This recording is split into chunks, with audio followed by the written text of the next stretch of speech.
Allez, bonsoir à tous, on se retrouve pour la dernière finale de cette journée de la Coupe Occitanie 2024 à Salis du Salat. Une Coupe d'Occitanie masculine, une finale de Coupe d'Occitanie masculine qui va opposer deux équipes de National 2. Auch, qui est en train de faire donc la présentation actuellement, au TOAC. Donc deux équipes qui évoluent dans la même division, qui ont déjà eu l'occasion d'ailleurs de se rencontrer avec une victoire de du TOAC en championnat. Et donc ils partent, puisqu'on est en match de coupe, il y a toujours la question du handicap. Ce coup-ci, les deux équipes partent à 0-0 puisqu'elles évoluent toutes les deux dans la même division. Bonsoir, effectivement un match qui voit s'affronter deux pensionnaires de National 2 avec, je pense, un vrai style complètement différent. Ouais, totalement. On sait que le TOAC a changé un peu son effectif récemment avec Chabiré, un espagnol, un pivot espagnol qui était qui a un énorme palmarès, un énorme parcours, qui malheureusement a dû mettre un terme à sa saison pour cause de blessure. Et il est remplacé par Ron Anderson Jr. qu'on avait vu sous les couleurs du TBC à l'époque, du Toulouse Basket Club, à National 1 notamment, et qui est un routier des parquets de Pro B National 1, qui va apporter tout un impact physique dans la raquette. Un impact physique qui fait un petit peu défaut à Auch. Voilà. Qui va être qui a avec un seul joueur sur le poste 5. Voilà, Njoya. Et Auch qui semble un peu diminuer puisque seulement 8 joueurs ce soir se présentent et seulement 8 joueurs sur la feuille de match. Effectivement, donc un effectif un peu plus réduit, alors que le TOAC est carrément au complet avec voilà, des joueurs, on l'a dit, l'impact physique va être important. À noter donc bien sûr Ron Anderson Jr. dans le poste 5, mais on a aussi Thomas Seguela, qui pareil, un joueur expérimenté avec là aussi un énorme gabarit qui est capable, voilà, de faire vraiment la différence dans le jeu intérieur. Il y a Rod Silva parmi les joueurs, les jeunes joueurs qui a, je crois, 22 ou 23 ans à tout casser, hein, qui était passé aussi un petit peu par la National 1 et la National 3 du Stade Toulousain Basket, qui apporte une dimension athlétique non négligeable. Et puis à côté de ça, il y a quand même des joueurs d'expérience, notamment à la main avec Arnaud Brusac, ancien joueur de Marmande, qui est là aussi un vieux routier des parquets National 2, ou encore Xavi Forcada, qui a joué jusqu'en Pro B française notamment. Une bien belle ligne arrière qui va donner du fil à retordre à celle de Auch, que sont Jordan Debris et Thomas Lanong.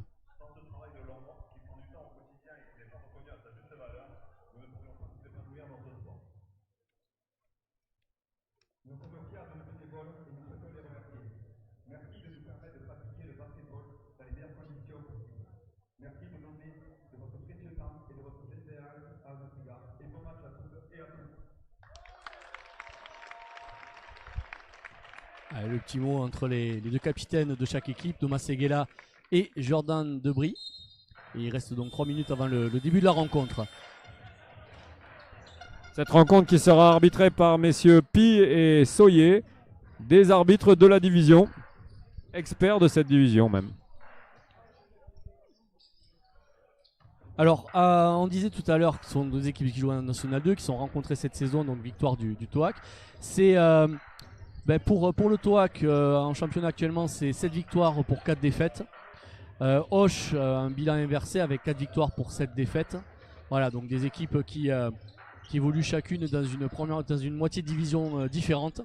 Auch qui avait connu une série très difficile avec 6 défaites consécutives dans le championnat à un moment donné, qui a relevé la tête lors du dernier match le week-end dernier, qui leur a fait certainement beaucoup de bien au moral, parce que la spirale était quand même assez négative.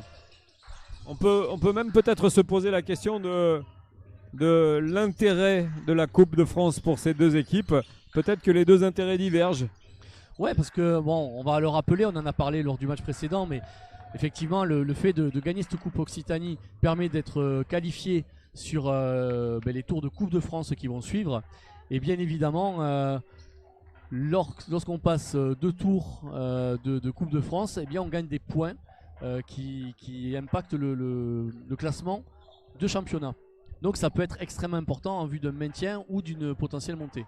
Et des points qui pourraient être salvateurs pour le TOAC, qui a perdu chez une équipe de bas de tableau récemment, qui pourrait peut-être récupérer ce point perdu grâce à la Coupe de France. Ouais, tout à fait, donc ça peut effectivement leur faire du bien. On va juste rappeler également le parcours des deux équipes sur la Coupe d'Occitanie. En demi-finale, le TOAC a écarté Rodez 83-67 et Auch a battu Montauban 99-78, donc lors du tour précédent.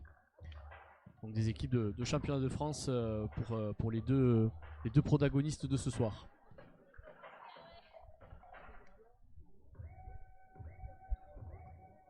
Allez, donc Raphaël Pasquale qui donne ses dernières consignes, tout comme Jérôme Seaille du côté de Auch.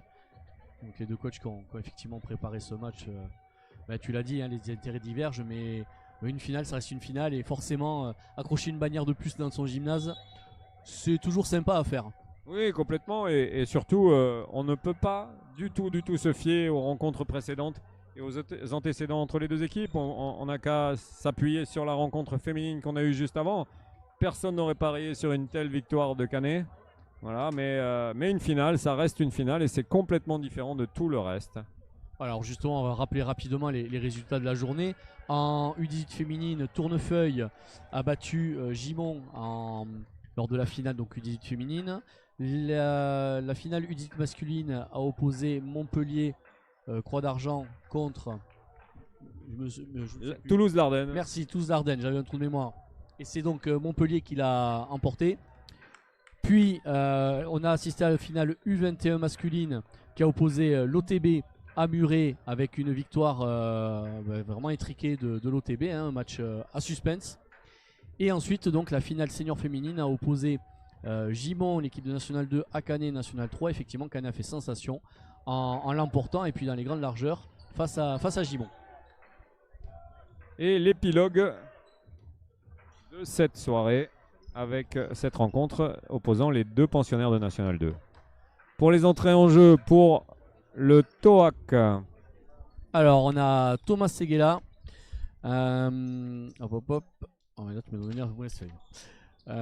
Steven Fauchard, on a Arnaud Brusac, nous avons Chabi Forcada Sanchez, et donc Thomas Seguela, je crois que je l'avais dit. Et pour Auch, donc Maxence Courtoisie, on a Jordan Debris bien évidemment, Théo Herzig qui est le meilleur marqueur de Auch, Léo Dujardin. Et donc pour démarrer, c'est de suite une défense de zone pour Auch. Double boîte mon cher ami, boîte sur les deux arrières du TOAC. Pour mettre un maximum de pression. Donc de suite très vite, hein. Un vrai choix tactique de la part de Auch. Cette double boîte pour fermer complètement l'accès à la balle aux deux arrières. Et ensuite une vraie volonté de relancer le jeu très vite. Allez, Arnaud Brusac qui ne trouve pas la solution sur l'ouverture de Thomas Segala. Ballon perdu. Donc sur cette double boîte, Auch qui a choisi de changer sur les écrans porteurs, même si c'est avec un grand.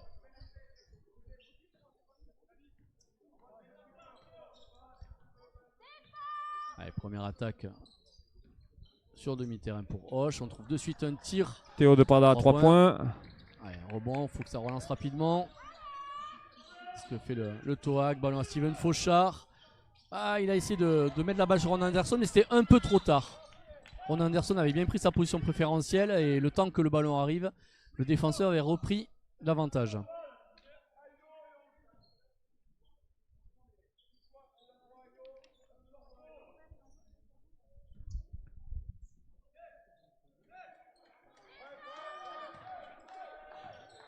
Allez, Tebrada qui va attaquer sur Ron Anderson, peut-être essayer de provoquer des fautes. Et Léo Dujardin qui suivait, qui a manqué un petit peu de réussite après ce rebond offensif. Ça relance très vite, un ballon pour Steven Fauchard. Ron Anderson, il est capable de tirer à 3 points Ron Anderson, hein, c'est poste 5 mais capable vraiment de s'écarter. L'un de ses péchés mignons, ça reste les lancers francs.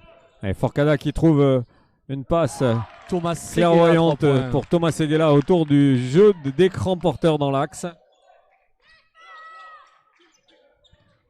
Et là, on a Théo Herzig qui fait sauter son défenseur qui va provoquer la faute. Bonne feinte de Herzig.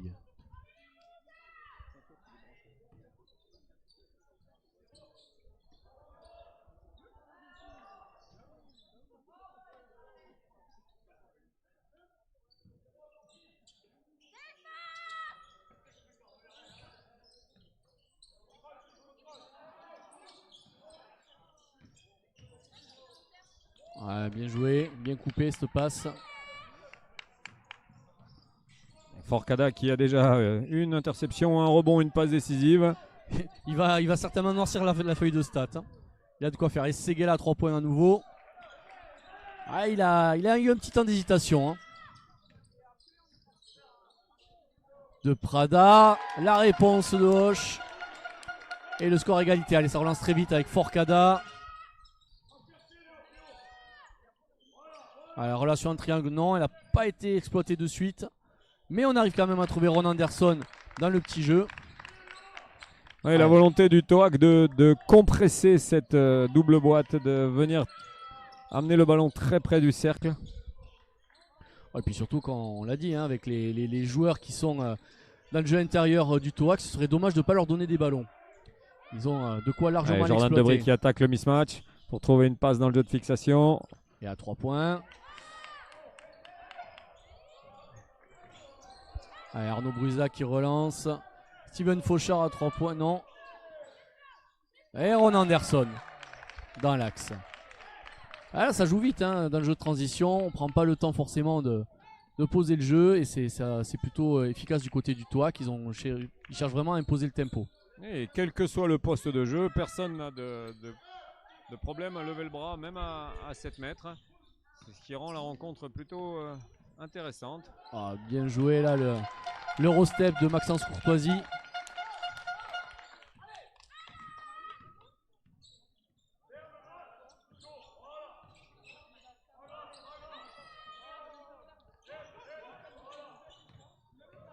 Thomas Seguela qui va chercher à fixer pour Steven Fauchard. Fauchard aussi qui vient bien dans les intervalles. On l'a vu driver juste avant. Il est plutôt actif. Et Jordan Debris sans aucun état d'âme qui lève le bras. Et ça va vite. Hein. Là, en des deux transition. Côtés, les deux équipes ont choisi de jouer un peu up tempo. Ouais, c'était de toute façon une évidence pour Roche de garder cette identité. Ce qui est un peu surprenant, c'est que le TOAC le fait aussi avec plutôt de la qualité pour l'instant dans le jeu de relance et dans les tirs pris très tôt. Bien joué, là on trouve cette Thomas attaque Seguela, de zone bien joué avec au une double posto. surcharge qui est...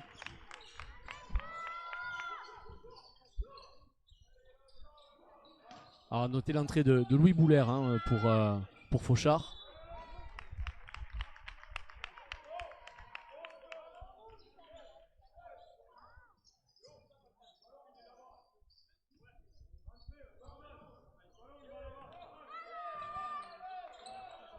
Allez, Chabi Forcada.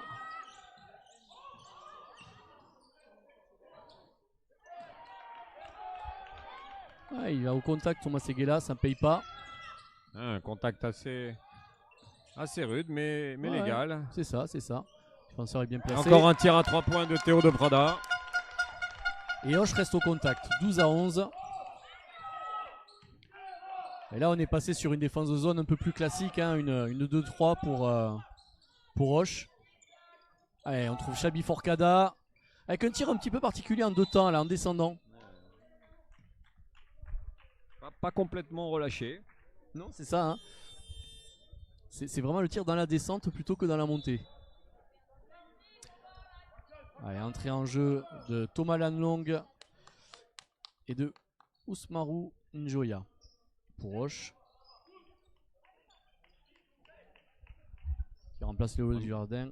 Pardon, et Maxence Courtoisie. Remise en jeu ligne de fond pour le TOAC.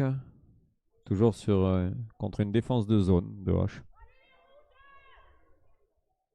Zone classique, zone 2-1-2.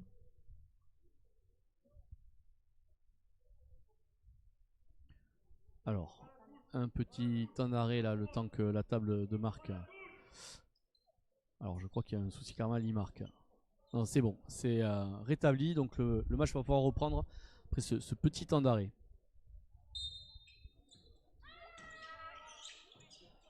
Thomas Seguela.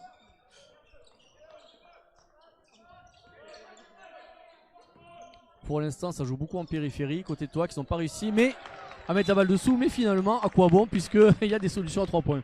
Oui, avec une adresse assez remarquable en ce début de match. Déjà 15-11 pour le TOAC. Ah ouais, clairement, hein, le Toa qui apporte du danger dans tous les secteurs du jeu. Hein. Ils ont mis la balle à l'intérieur dès le début sur la double boîte. Derrière, ils enchaînent sur la 2-1-2 avec des tirs extérieurs. Ça va être un vrai casse-tête aussi pour Roche pour trouver des solutions pour contrecarrer la. C'est sûr que s'ils performent dans tous les secteurs, qu'ils Ça soient peut être près ou loin compliqué. du cercle. Hein. Ouais. Allez, ballon pour De Brada. La connexion de Prada-Debris. Allez, le ballon sera rendu à Hoche. Théo de Prada, issu de la formation gersoise.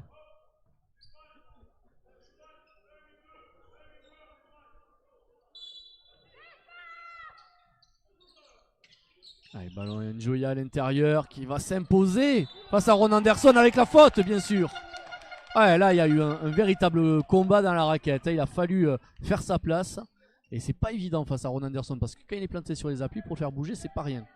Ouais, c'est un arbre. Il est costaud, mais les deux sont costauds et c'est vraiment un duel de costauds à l'intérieur. Un duel de titan, clairement. En faveur d'Enjoya sur ce coup-là. Alors, lancer franc est raté.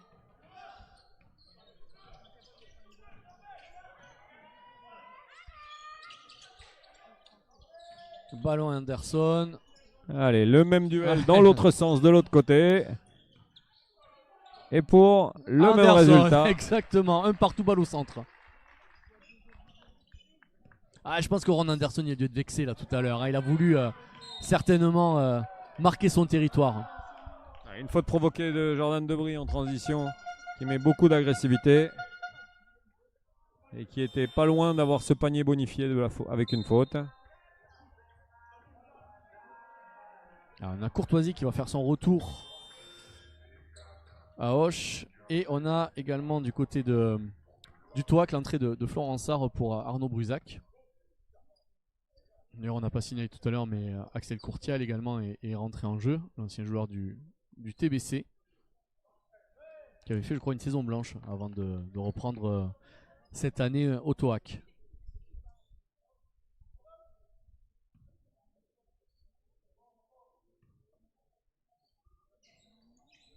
Allez, 2 sur 2 pour Jordan Debris. 17-15, les deux équipes restent au contact. Et là, Hoche qui fait rentrer Courtoisie aux côtés d'Enjoya et Dujardin également. Donc on grandit un petit peu la moyenne de taille de l'équipe. On change de style, à Hoche et on essaye de s'adapter aussi au profil de l'équipe adverse.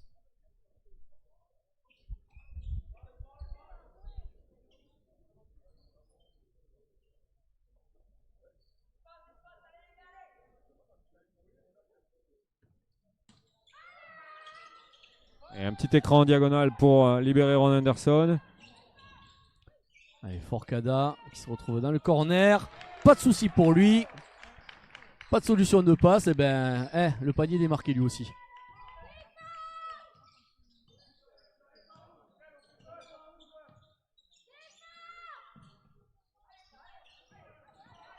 Allez, Courtoisie qui va attaquer sur Courtial. Il est plus puissant. Hein. Même s'il n'arrive pas à franchir sur le drive, il embarque avec lui Courtial qui a du mal à le contenir. Clairement une situation pour le faire jouer dans le 1 contre 1 dans l'axe. Un écran, un down screen et ensuite de l'agressivité sur sa main gauche. Un ballon perdu pour Roche. Pour le Toac, oui. Ouais, ballon gagné par Roche, pardon. Ouais. Sur cette relation, et... est rendu. Voilà, c'est ça. Et le Toac et Florent Sarr qui la récupère juste. Ça a bien suivi derrière et effectivement on a une conclusion sur la contre-attaque. Bien joué là des joueurs du Toac qui ont rattrapé un petit peu la balle perdue précédente. Ouais, la même situation que précédemment. Allez, Léo Dujardin. Un peu plus loin dans la forme de jeu. Jusqu'au renversement.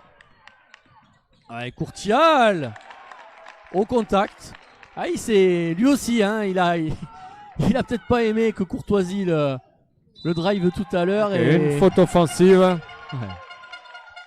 Allez, ça va vite des deux côtés. Là, on a quand même un score qui est assez élevé, hein. Il reste 2 minutes 30 quasiment à jouer sur ce premier quart-temps. Déjà 24 points marqués pour le TOAC. Ils sont sur des bases assez élevées. Ouais, sur des bases à plus de 100 points. Effectivement, ça joue avec tempo. Ils prennent pas le temps, hein. On est parti sur des bases aussi. Un match avec bien plus de 100 possessions.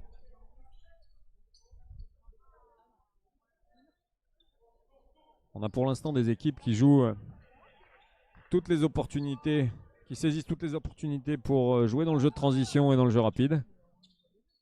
Et avec plutôt beaucoup d'efficacité pour l'instant. Ouais, totalement. On a vu peu de formes longues des deux côtés, peu d'attaques longues. Non, et puis il y a beaucoup de prises d'initiative des joueurs, effectivement, hein. Les intentions sont claires. Soit on recherche le tir extérieur ou le drive, soit on met la balle dessous, mais il n'y a pas de temps, effectivement. On va chercher à transférer ou autre. Ça attaque très très vite.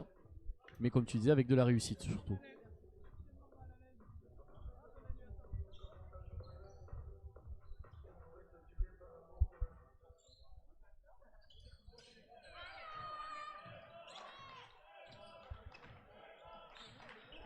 Allez, un écran ligne de fond pour libérer Ron Anderson. Allez, Anderson, il y en avait Lanlong qui venait pour le trapper dans le dos. En embuscade, qui venait trapper dans le dos. Et bien joué, ça va tellement vite. Ils arrivent le TOAC qui déplace ressortir. bien la balle pour déplacer la défense et sanctionner ces trappes qui sont déclenchées très tôt. Ouais, c'est un vrai casse-tête pour Rochat de trouver des solutions par rapport à ça. Soit ils trappent, effectivement, ça peut créer du surnombre lorsque le ballon voyage vite. Soit ils isolent leur joueur intérieur dans le c'est duel, ça. prendre le risque d'être sanctionné par des fautes ou un d'être panier, débordé, bien sûr, dans le 1 contre 1. Allez, c'est Jean Hamon maintenant qui fait son entrée en jeu pour Forcada.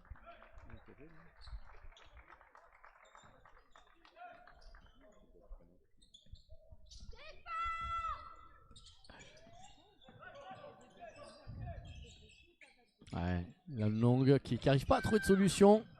Par contre, Debris qui est très très agressif, hein. Ça fait plusieurs fois là qu'il va vraiment au contact, chercher à qui utilise bien ses qualités de vitesse. Ah ouais, il arrive vraiment à franchir, hein, les lignes arrière. Très très fort joueur dans la percussion. Ouais.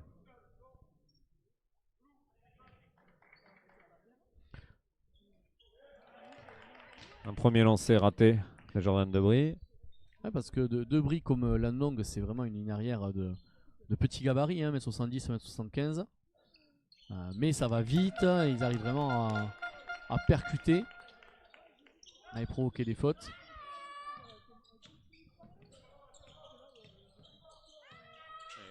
Donc, toujours cet écran diagonal pour Ron Anderson avec une situation d'écran. Ouais, bon transfert, là skip passe pour le tir à 3 points. Allez, rebond sécurisé par Dujardin. Ça relance très très vite. Lanlong qui a un petit peu hésité, hein, pour mettre le ballon à Njoya. Et notre fameux duel dans le post-up. Cette fois-ci remporté par la défense. Est-ce qu'il ne faudrait pas qu'Njoya justement essaie peut-être d'aller un peu plus au contact pour provoquer des fautes plutôt que des step-backs qui sont un peu difficiles.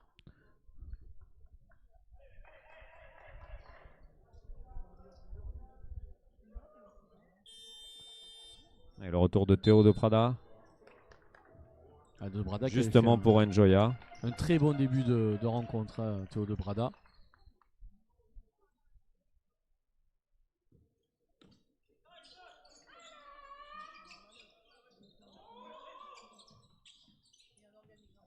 Ouais, on cherche Anderson qui a provoqué la faute. Ron Anderson Jr., le fils de la légende Ron Anderson, hein, passé par les Sixers, qui a joué jusqu'à quasiment 50 ans du côté de la Séguinière après quelques années en Pro A, et son fils qui a pris le flambeau, repris le flambeau donc sur les divisions Pro B et N1, qui se retrouve désormais en N2. Un joueur solide qui a fait du mal à beaucoup de raquettes adverses. Oui, qui pour un joueur récemment arrivé, c'est bien intégré à ce collectif du TOAC, et surtout on remarque que les joueurs le cherchent beaucoup. Ah oui. Il y a beaucoup de formes de jeu pour lui, des écrans ligne de fond, des écrans diagonales, et tout le monde le regarde beaucoup, et ça devient vraiment très vite un point fort de cette équipe. Ouais, sa bataille dessous entre Hamon et Courtoisie.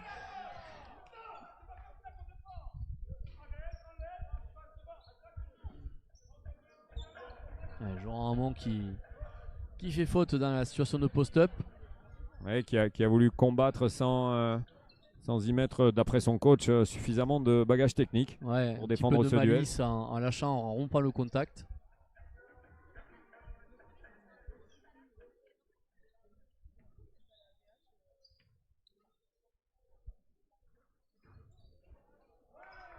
Allez, premier lancer franc marqué.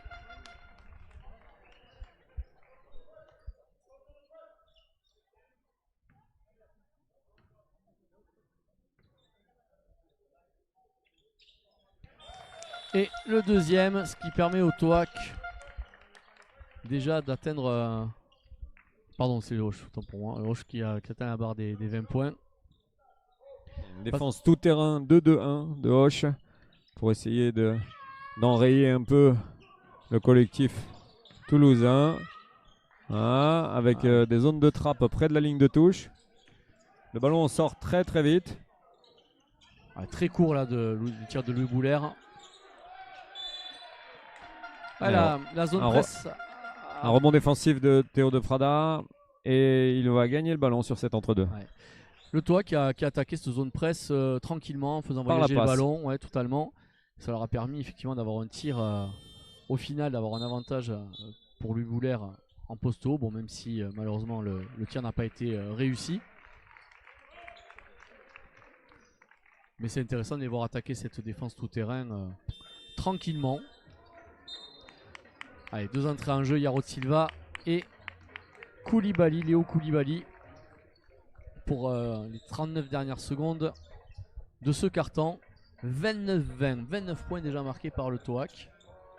Comme on le disait, hein, ils sont sur des standards assez élevés offensivement. Ça joue up tempo, ils arrivent à varier ballon à l'intérieur, du tir à 3 points.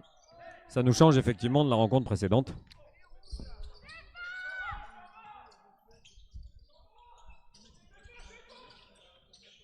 Allez, De Prada qui a manqué un petit peu de finition, mais alors...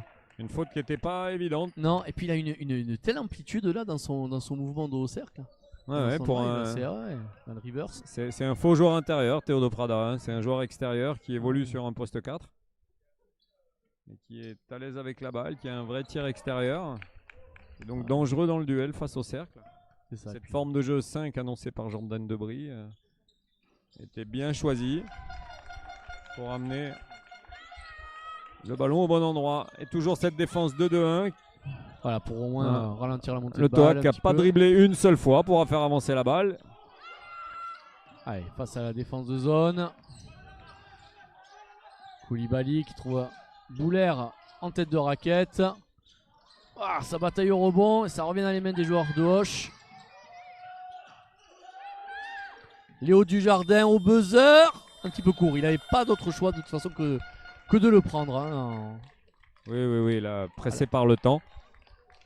Bon, ça sera donc un score de 29-21 pour le TOAC à la fin de ce premier carton. Un carton qui est plutôt sympa, hein. Ça joue vite, pas mal d'alternance dans le jeu, notamment du TOAC. Et alors, on a beau souligner la qualité offensive du TOAC, le Hoche n'est quand même pas en reste. Ils ont peut-être manqué quelques tirs proches du cercle notamment, ou un peu de gâchis au lancer franc, mais ils sont présents. Il n'y a que 8 points d'écart malgré tout. Oui, que 8 points d'écart, mais j'ai l'impression quand même que Hoche a déjà sorti pas mal de choses de sa boîte à outils. Hein. La double boîte, les défenses de zone, les zones presse. J'ai peur que le coach Jérôme Serra n'ait plus beaucoup d'outils dans sa boîte pour essayer d'enrayer le TOAC. Voilà. On va voir justement ce qu'il va nous proposer sur l'entame de ce second carton. Effectivement, la double boîte n'a pas été très fructueuse et n'a pas été longtemps exploitée. On a eu un petit peu de zone presse, de zone. On va voir dans les différentes options défensives ce qui va être choisi. Mais ce qui est difficile aussi, c'est que le danger vient de partout. Alors qu'on aperçoit à la vidéo Eric Rodriguez, le délégué de l'organisation qui s'assure que tout se passe bien. Et tout se passe bien. À tous les niveaux, il est responsable de tout. Sur ces rencontres uniques, il faut savoir qu'il y a des juges uniques. S'il y a une réclamation, c'est lui qui traitera cette réclamation.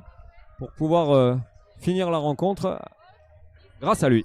Exactement, puisqu'on ne peut pas reporter le match. C'est ça. Bien évidemment.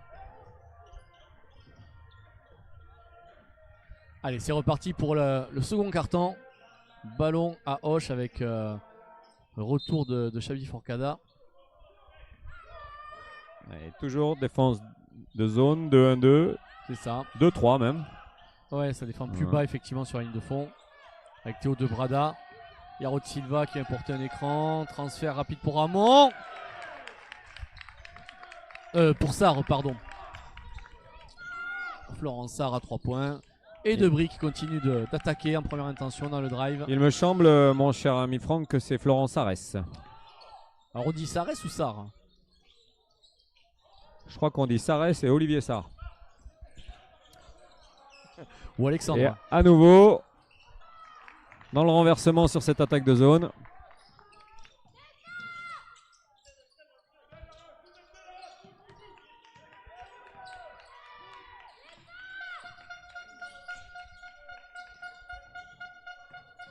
Allez, Te Brada.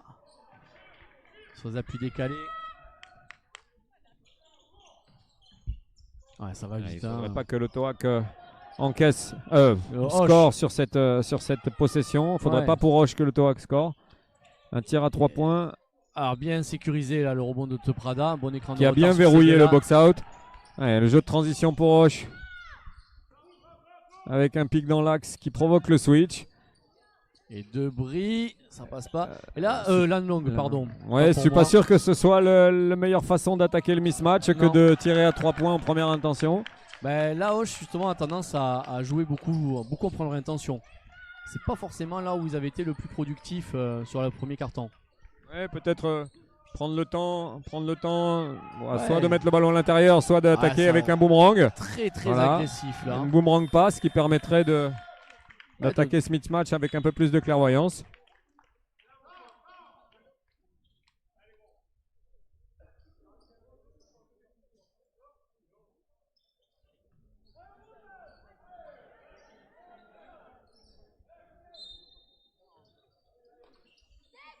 Le toit qui est extrêmement agressif en tout cas. Ils ont choisi de trapper systématiquement sur la balle.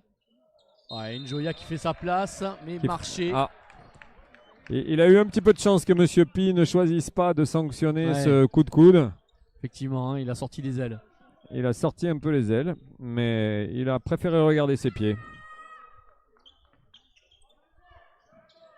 Toujours cette zone presse, Ouais, là, tout 2-2, terrain. Il ne dérange pas particulièrement le Toac, mais qui les oblige quand même à avoir des attaques un peu plus longues et un peu moins construites, même si on retrouve encore Florent Sarès à 3 points. Allez, ça va relancer très vite avec la longue. Ah, bien coupé. J'aurai un mot sur le retour.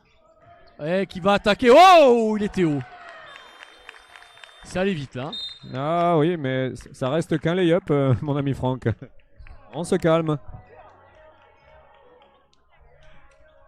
C'est vrai qu'on s'attendait tous à ce qu'il Il était parti pour un, s'accroche ouais. à ce cercle. Ça a l'air blasé de tout. Non, pas du tout, mais bon. Il a fait un tir en course. Mais spectaculaire.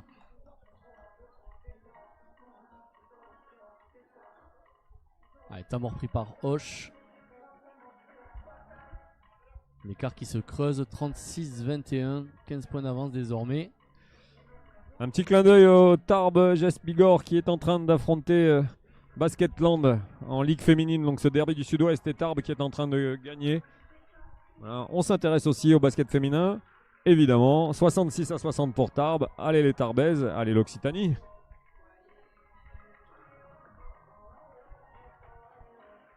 Ouais, Tarbes qui a un match pour se remettre la tête à l'endroit après une lourde défaite en Allemagne cette semaine, là en Eurocup. Après un match de playoff, perdu de 15 points, 60-45 si je ne dis pas de bêtises. Qui a besoin effectivement de se remettre dans le sens de la marche. Après un parcours de première phase en Eurocup sans faute. On souhaite bonne chance aussi à la Ligue 2 du Toulouse Métropole Basket qui est actuellement à Alençon pour conforter sa première place de la Ligue 2. Et c'est reparti ici à Salis du Salat. Avec Thomas Lanlong qui annonce une entrée en corne.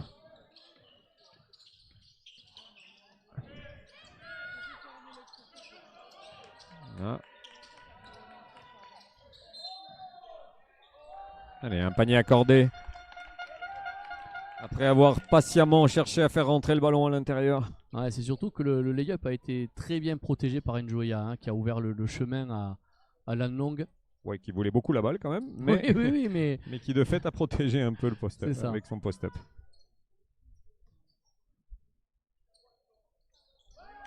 Allez, lancer franc réussi. Et 36 à 24. 36 à 24 pour le Toac. C'est bien ça. La table de marque a été moins réactive de toi, Guillaume. Et on provoque le changement défensif et on donne le ballon dans le triangle. Ouais, l'attaque de ce changement défensif par le coude opposé. Yarod Silva qui avait attiré Lan Long, qui l'avait aspiré dans sa descente. Et là, effectivement, le mismatch était clairement à l'avantage du Toac. Ouais. Je crois que Forcada est quand même un ingénieur du basket quand il s'agit de passer la balle. La preuve. Voilà, la preuve encore. Voilà, c'est splendide celle-là. Yarod Silva qui est sanctionné une reprise de dribble.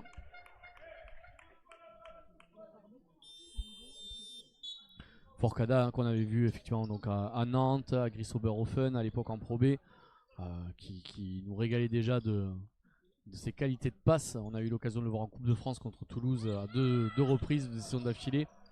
Il nous avait régalé par sa qualité de passeur. Et là il continue. Dans le petit jeu. Voilà, on voit la différence entre les deux actions qui viennent de se jouer. La même situation avec un changement défensif et Njoya qui reste sur la ligne de fond. Difficile pour Thomas Lan Long d'attaquer cette situation sans avoir un relais au coude à l'opposé. Lan Long qui met beaucoup de pression sur Sarès. Qui provoque une balle perdue. La pression de Thomas Lan Long sur la balle et la pression de Théo de Prada sur la ligne de passe. La formation gersoise est à l'honneur. Hein. C'est grâce à cette défense. Typiquement aussi le style gersois, hein, une grosse défense, ça court vite. Allez. Erzik qui a failli envoyer le ballon en touche là, sur Courtoisie. Courtoisie qui va jouer son contre 1. La même situation que tout à l'heure avec un petit contact au buste. Et cette fois-ci c'est un échec.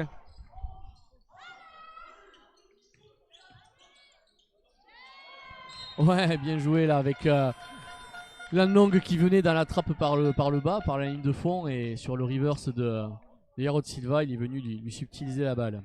Enfin, en tout cas, lui prendre la balle dans les mains et entre deux, ballon à Auch. Clairement, il faut que les joueurs du Toac ne gardent pas longtemps les ballons dans les post-up parce qu'ils veulent pas être embêtés par ces trappes. Ouais, Lan Long qui va provoquer avec la faute. Deuxième situation de N1.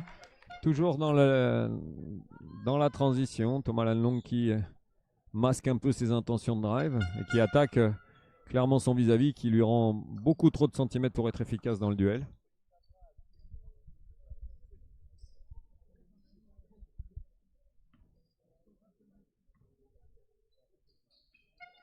Lancer franc réussi. Et Auch qui revient tranquillement. Là, c'est un second carton qui est plutôt bien mené par les Occitans. Et retour de Dujardin pour De Prada. Auch qui a joué à 7 pour l'instant. Hein. Seulement 6 joueurs sont entrés en jeu à Auch. 7.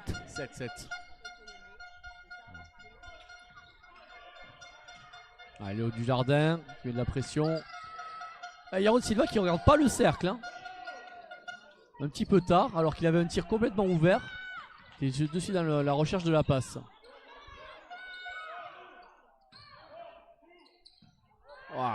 Compréhension entre Lan Long et Herzig. Ballon qui part directement en touche. Toute l'équipe du Toac qui souhaitait que le ballon soit amené dans les mains du joueur défendu par Thomas Seguela. Ils avaient tous identifié un mismatch visiblement. En tout cas un duel favorable.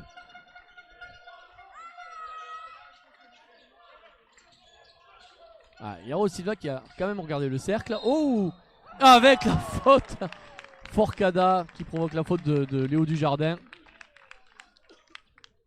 L'ingénieur du basket qui était en train de piloter, même sans avoir la balle, à qui passer la balle. Ah ben, quand tu es au toit, tu ne peux que piloter. Hein.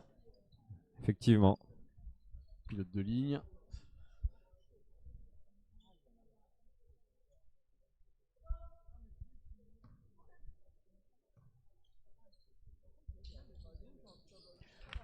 Et le lancer franc. En prime.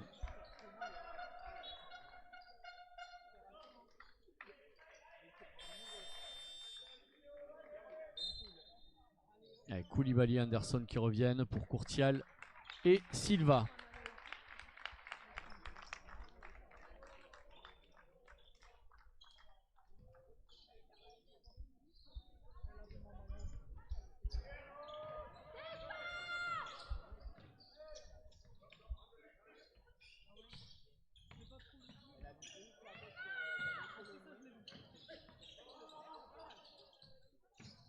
Courtoisie à 3 points.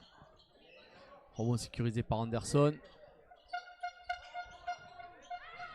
Le Toac qui clairement a décidé de jouer sur un autre rythme, de prendre le temps d'aller attaquer autour des pics. De jouer sur le demi-terrain.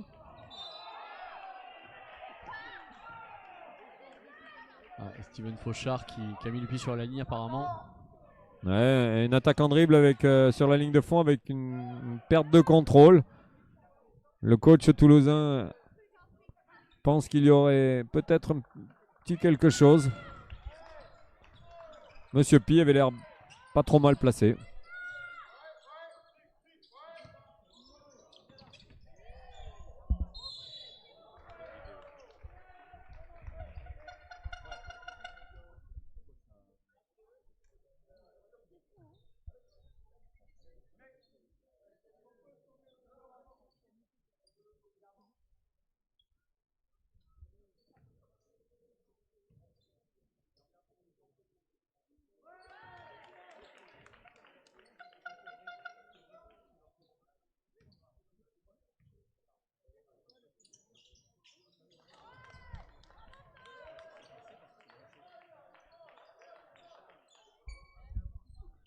Allez, on a eu un petit incident technique, mais tout est rentré dans l'ordre. Enfin, on l'espère.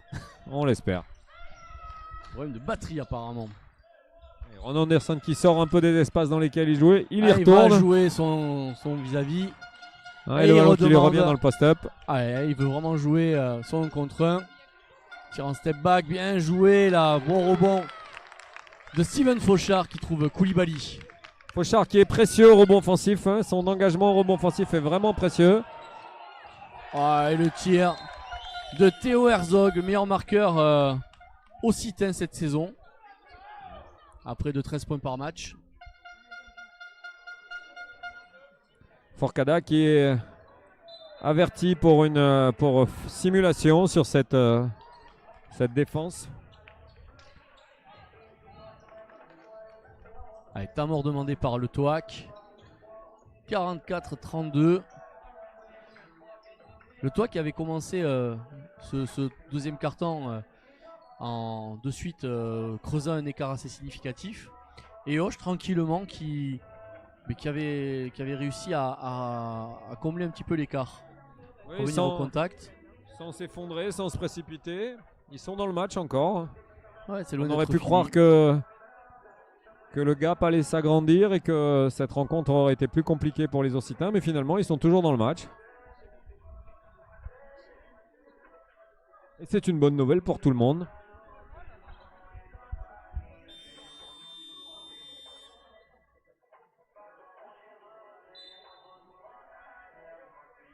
On voit Jérôme Seaille qui donne ses consignes aux joueurs occitans.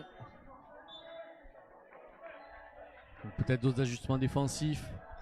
On disait la grosse difficulté, c'est que le danger peut venir de partout du côté du Toac. Et effectivement, lorsqu'il y a des rotations, et le banc est beaucoup plus fourni pour les Toulousains ce soir, quand il y a des rotations, il n'y a pas forcément de baisse de rythme. Oui, c'est peut-être ce que va payer Hoche en deuxième partie de match.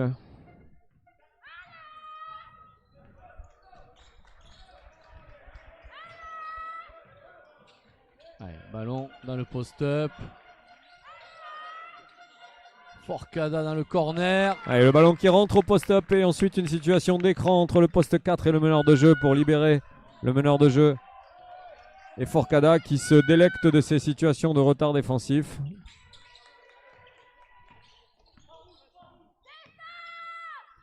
Ouais. Courtoisie qui trouve Dujardin à l'opposé. À l'opposé pour Dujardin.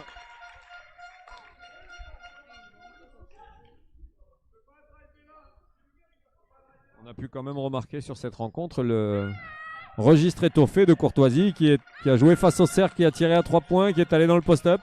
Ouais, effectivement. Tout le registre du poste 3.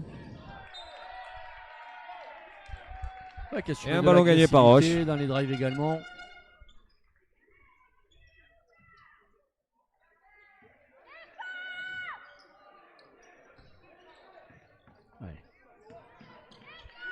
Thomas Lanlong qui annonce une situation de point côté, donc un pick and roll avec Njosa. Pour tirer au final.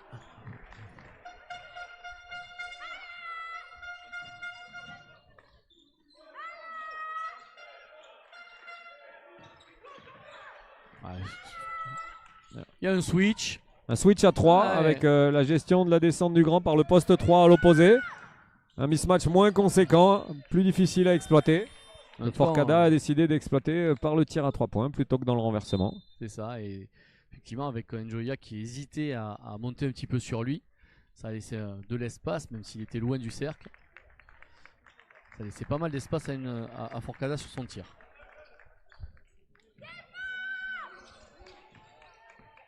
Allez, switch à nouveau. Erzik trouve Njoya et faute provoquée. Alors c'est Thomas Segala qui reste au sol, mais c'est quand même lui qui est sanctionné de la faute. Il a pris effectivement un petit coup d'épaule sur la descente d'Njoya. À vérifier, mais je pense qu'il était dans la zone de non-charge. Certainement. Donc forcément, il ne pouvait pas y avoir autre chose qu'une situation de no-call ou une faute défensive.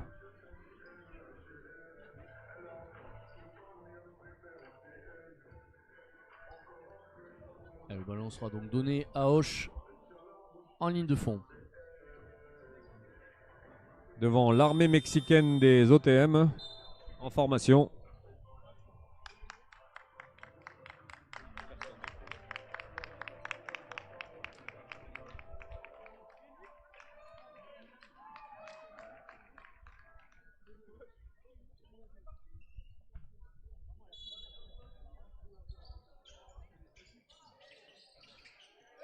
Allez, Courtoisie.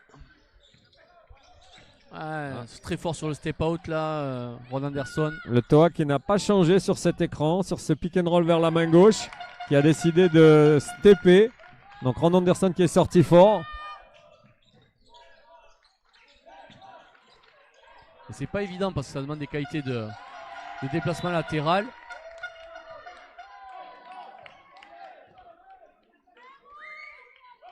Ron Anderson qui demande aux joueurs du TOAC de calmer un petit peu, de prendre le temps de travailler.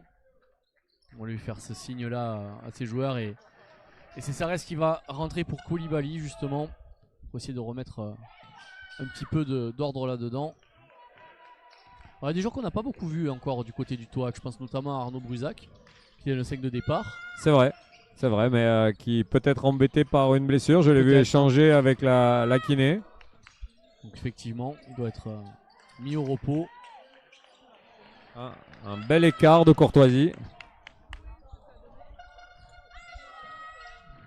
Une situation d'écran porteur. Un nouveau switch. On attaque cette fois-ci le switch par le joueur intérieur. Et voilà. Et sur l'aide défensive, c'est Courtoisie qui venait pour aider sur cette situation de post-up qui fait faute sur Thomas Segala.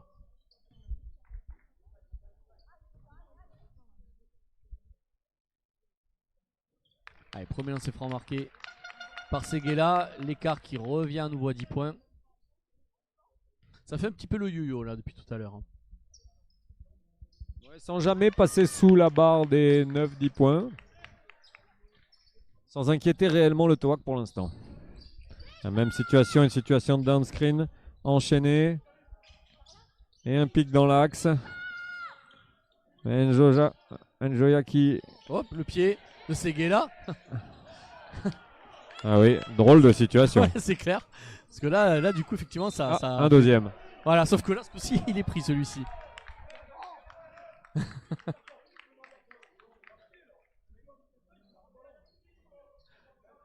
Effectivement, on a Jérôme Serry qui en parle, là, qui le signale. Qui semble avoir identifié deux situations identiques, pas arbitrées de la même façon. C'est ça. Bon, après, peut-être que le deuxième pied était un peu plus flagrant que le premier. Ouais.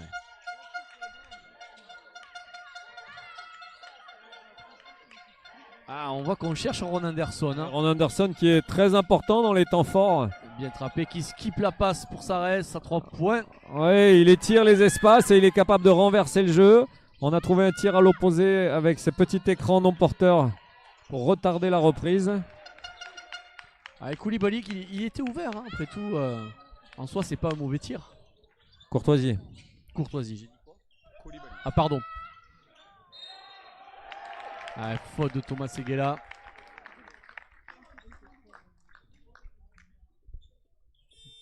Sur Thomas Seguela.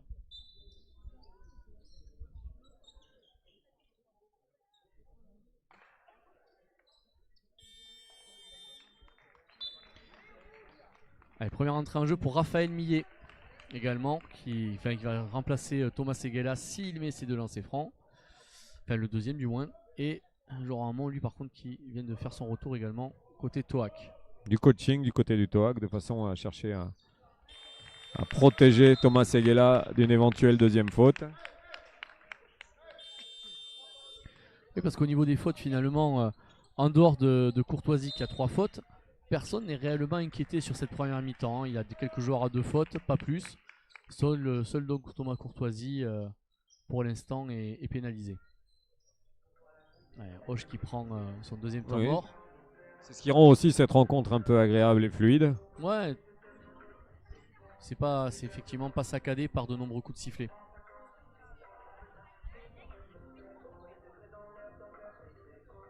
Et le Toac finalement qui reste sur les mêmes standards offensifs que sur le premier carton. On avait dit qu'ils étaient à 29 points marqués, c'est ça, sur le premier carton, 51 maintenant. Bon, c'est... Baisse un petit peu, mais... Ouais, ça reste quand même... il garde clairement et facilement le lead.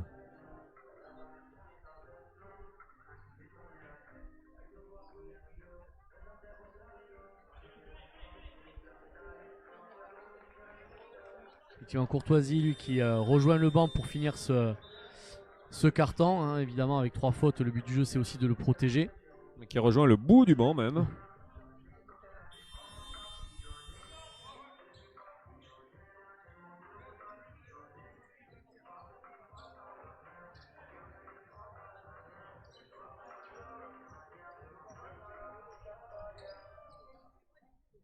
Avec Koulibaly également qui est revenu pour finir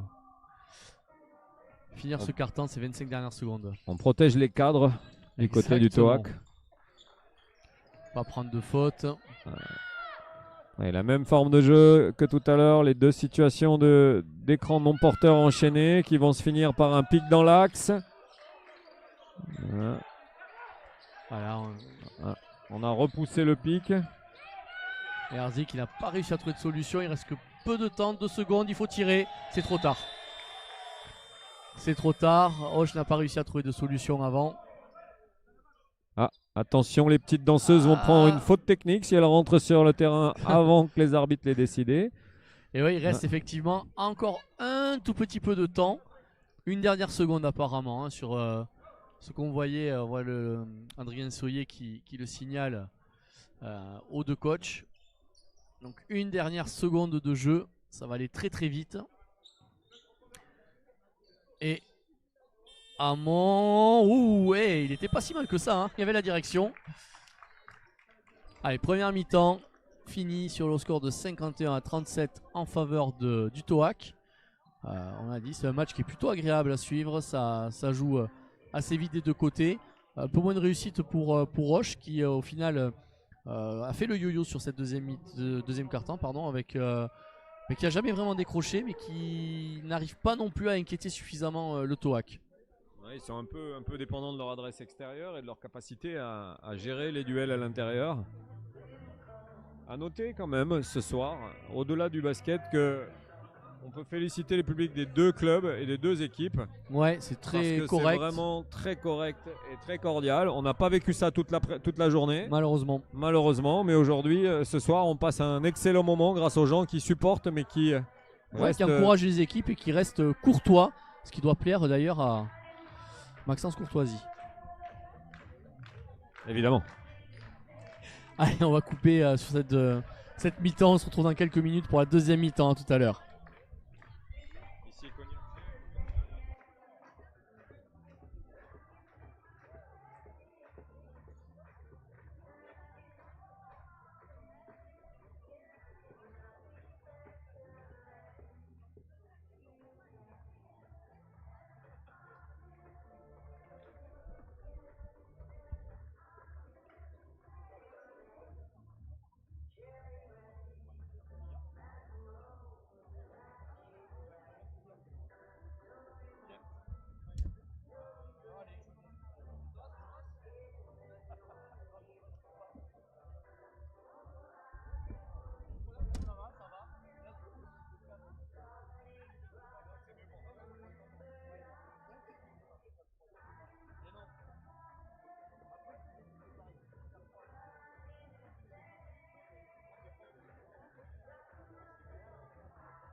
Allez, on est de retour. La deuxième mi-temps va commencer dans quelques minutes. Mi-temps bien maîtrisé en tout cas par le TOAC qui mène 51 à 37 face à Auch. Alors on disait tout à l'heure dans les rotations notamment du TOAC, on avait très peu vu Arnaud Brusac qui était dans le 5 de départ et qui avait peu joué finalement. Et là on le voit en train de s'échauffer, donc petite alerte peut-être à l'échauffement, enfin au début du match. Oui, mais c'est une indication aussi, c'est le TOAC qui gagne de 14 points à la mi-temps avec un de ses cadres, un joueur majeur de la division qui n'a quasiment pas pris part à la rencontre. On l'a quand même aperçu en train de se faire soigner par la kiné à la mi-temps, donc en espérant pour lui que tout va bien. Je suis pas sûr que le TOAC prenne beaucoup de risques, même si la prochaine rencontre de National 2 sera pour maintenant qu'en 2025. Oui, voilà, c'est effectivement le dernier match 2024 pour toutes ces équipes. Et ça laisse un petit peu de temps pour recharger les batteries après une première partie de saison forcément éprouvante.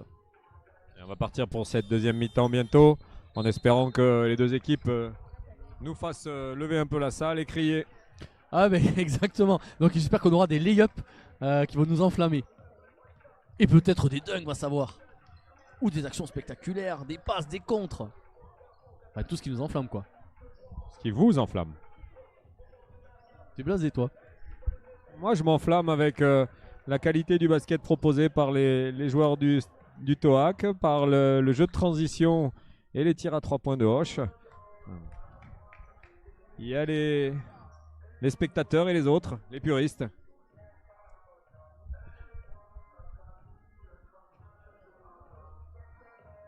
Et il en faut pour tout le monde.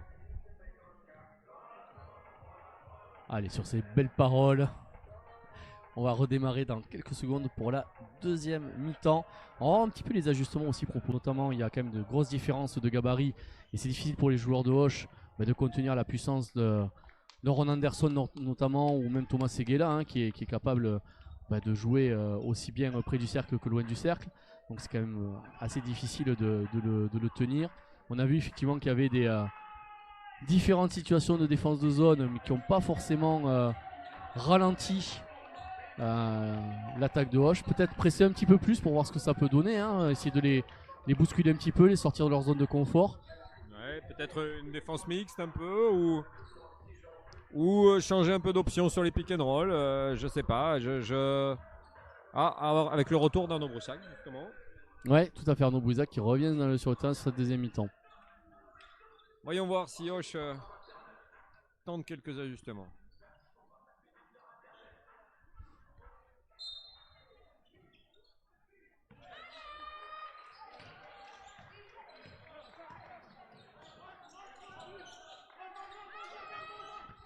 Continue à switcher et attraper les post-up. Un bon renversement en passant par le couloir central et le joueur intérieur dans l'axe.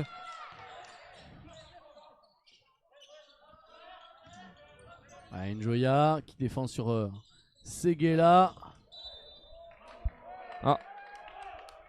Anderson qui est sanctionné pour son impact au rebond offensif. Ouais, je suis surpris de celui-là. J'ai pas surpris de cette faute. J'ai l'impression que M. Soyer a vu quelque chose que nous ne voyons pas. Totalement. C'est peut-être pour ça qu'il est un bon arbitre de la division, parce qu'il voit des choses que nous ne voyons pas.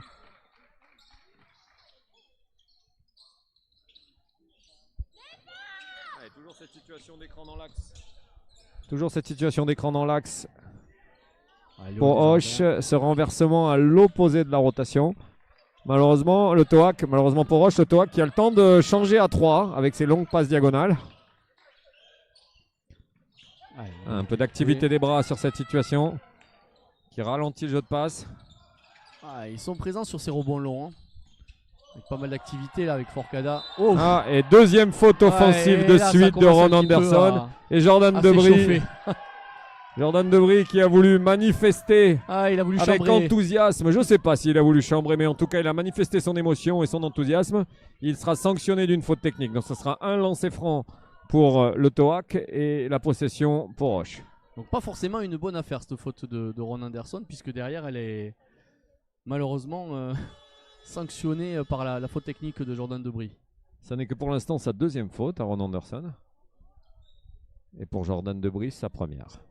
Ouais, comme on avait dit sur première mi-temps, à part Courtoisie, il n'y a pas forcément de joueurs réellement en difficulté au niveau des fautes.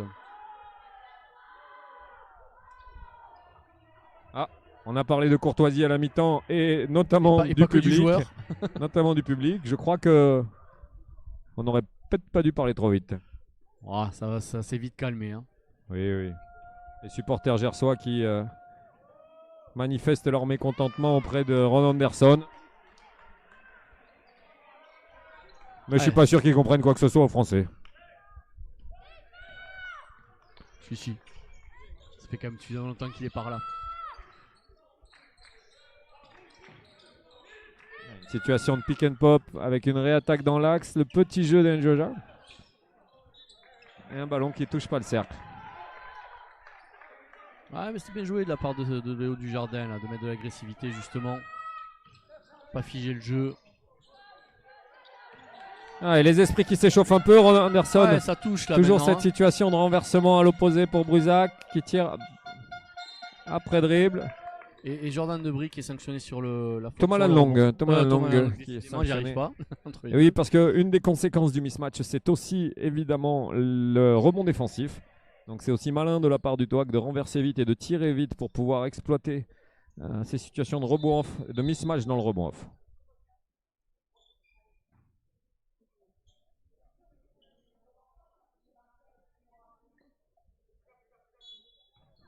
Ouais, toujours plus 15 pour le TOAC dans ce troisième quart-temps.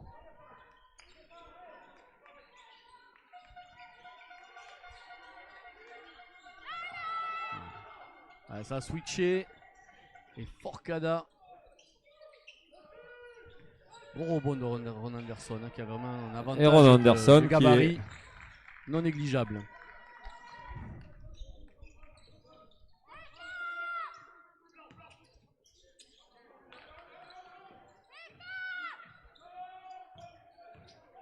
Ah, la petite passe de Dujardin. Un cœur de la raquette pour Njoya. Pocket pass pour Njoya dans le post-up. Dans le petit jeu, pardon. Ah, et là, il y a un mismatch exploité. Et Fauchard qui n'y arrive pas. Contré par la planche. 2 fois de suite. Ouais, le meilleur défenseur du match. Qui n'a pas pris le temps de se resituer après avoir attrapé cette passe pas facile. En même temps, les joueurs de Hoche venaient aider Lanlong qui était en difficulté. Et là, c'est comme dans un jeu de quilles, 2 joueurs au sol. Et Jordan Debris qui prend le rebond sur Ron Anderson et qui se projette très vite vers l'avant. Et premier panier de cette mi-temps pour Hoche.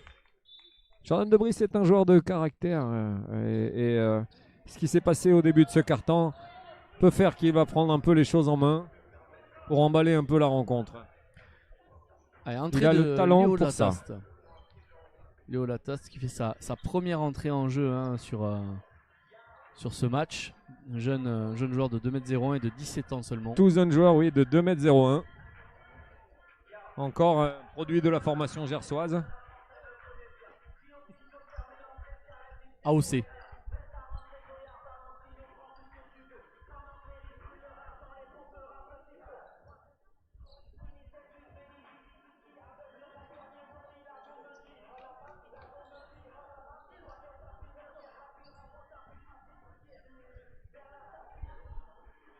Allez, ça va repartir de suite. Voilà. Allez, Lanlong avec Debris qui mettent de la pression très haut.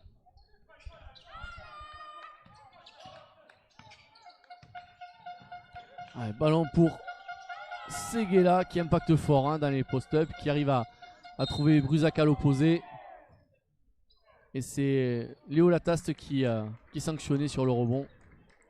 Qui s'est employé à gérer ce rebond défensif, pas tout à fait dans la légalité d'après Monsieur Pi. On a pu voir la forte contestation de l'écran ligne de fond de la part du TOAC.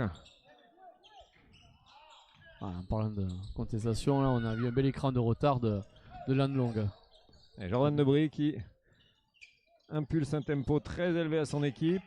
Et Théo Herzig. Et Njoja. Njoya qui rate ce tir qui semblait simple. Et là, sur 3 joueurs, c'était un peu ambitieux. Oh là là, Ah, ça ça s'emballe. bagarre, hein, les joueurs de Hoche qui lâchent rien.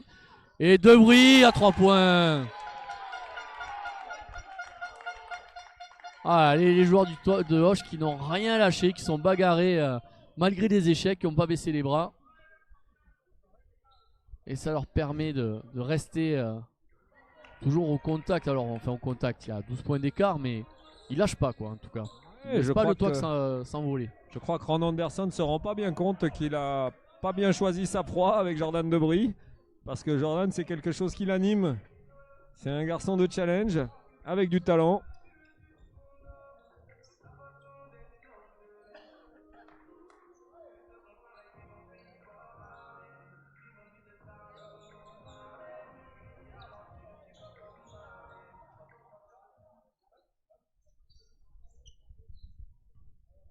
Et le Tohac qui est toujours à 12 points.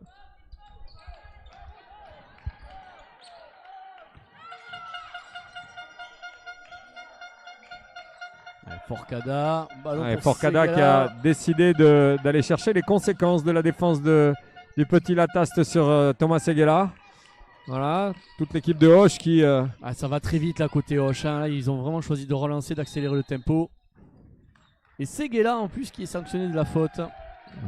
Pour l'instant tout va bien pour Hoche, enfin tout va bien. Ils sont en tout cas, j'ai l'impression qu'ils ont vraiment pris le match par la mi-temps par le bon bout. Oui, ils compressent beaucoup le jeu, beaucoup de joueurs dans les aides défensives. Pour l'instant, ils ne sont pas sanctionnés. Ces choix ne sont pas sanctionnés par de l'adresse extérieure, donc ce sont forcément des bons choix. Et faute offensive. Ouais, Njoya qui a un peu forcé. Là, il a joué le déménageur face à Ron Anderson. Il a sorti le casque à pointe. Ah ouais, un peu trop forcé là. C'est sa deuxième faute.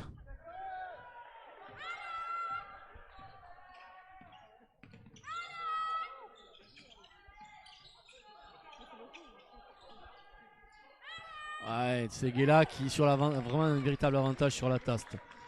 La Taste qui a de l'envergure mais qui est encore un peu trop frêle pour le contenir. Et Thomas Seguela qui doit être ravi de jouer avec un garçon comme Forcada. Ah ouais, c'est clair. Qui vous abreuve de bons ballons. Ah, ça éclaire le jeu, hein, ça rend les choses de suite beaucoup plus faciles. Longue. Oh, c'était pas facile ce tir.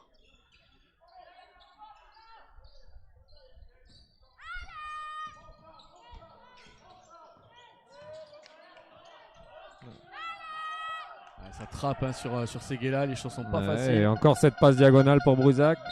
Et qui score enfin dans ce renversement. Double sanction pour les Occitans. Oui, puisqu'il y a une faute qui est sifflée à l'opposé du tir. Sur la trappe. Voilà, c'est Steven Fauchard qui provoque cette faute là. Et du coup, le Tohac, ça leur permet de reprendre à nouveau un écart plus conséquent.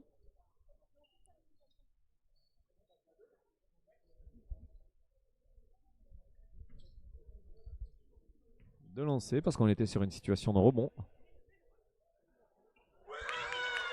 Et surtout, Hoche est dans la pénalité. Exactement. En stéréo.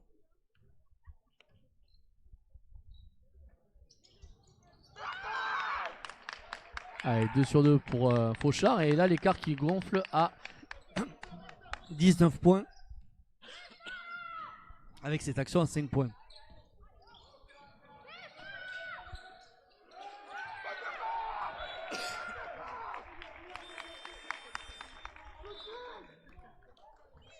Et temps mort de la part de Hoche pour essayer d'enrayer un peu la bonne marche du Tohac. Le Tohac qui change également sur les situations d'écran, mais qui est bien moins sanctionné par les mismatchs des joueurs intérieurs. Ils ont des joueurs aussi qui sont plus mobiles. Des extérieurs plus grands. Aussi. Donc forcément, l'équipe est plus homogène finalement. Alors on a parlé de Ron Anderson qui a un impact non négligeable dans le jeu intérieur, mais après effectivement les autres joueurs peuvent plus facilement switcher et effectivement contenir leur vis-à-vis.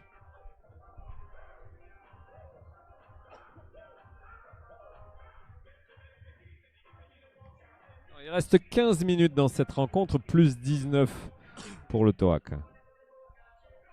Alors tout à l'heure on faisait un petit état des lieux des matchs qui ont lieu également ce soir, en Ligue féminine notamment. Alors la victoire, on peut vous annoncer la victoire du TGB contre Basketland 74-63. Ouais, une belle perf. Notre Occitane de Basketland n'a pas pris part à la partie. Leïla Lacan, Myriam Djekoundade, elle a joué. Et puis le TMB qui l'a emporté. Et la victoire du TMB à Alençon, de 12 points qui conforte la première place. La première place de cette Ligue féminine 2. Suivi de près par Fetia.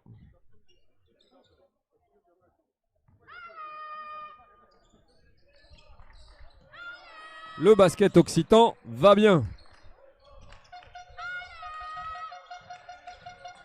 Alors, Ron Anderson qui a décidé de jouer son vis-à-vis. Njoya qui laisse les mains en bas quand le ballon monte.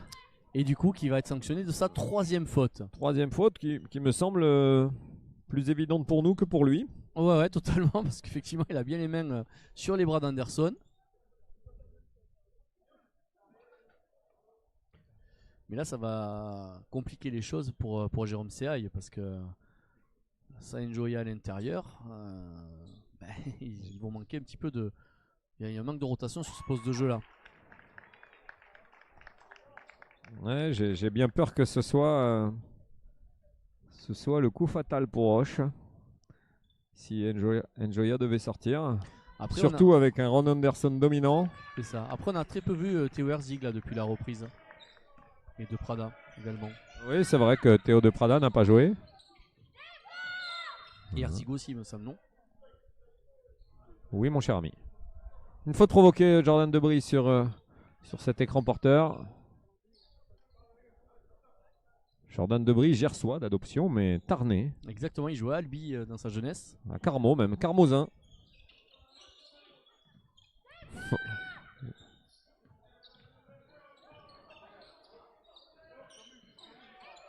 On a vu juste avant Sarah Albinet, Carmosine également avec l'équipe de Gimont. La belle formation Carmosine et Tarnaise.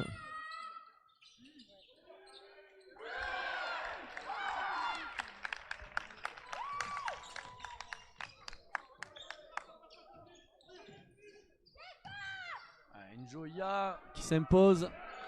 Avec une.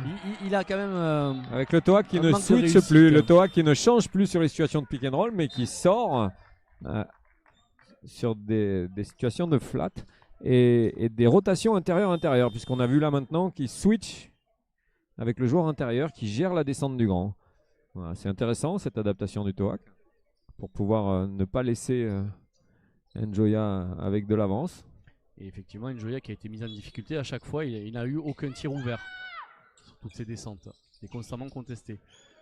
D'ailleurs, Njoya qui a cédé sa place à De Prada. Théo De Prada qui rentre de suite, qui prend son premier tir, ballon touché. Qui se souffle dans les mains. Hein. On voit qu'il n'est pas encore complètement chaud.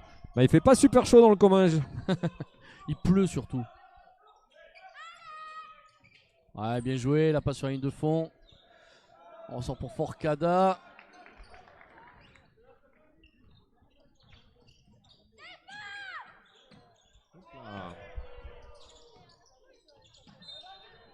On va dire que Théo De Prada était sous contrôle. Voilà, c'est ça.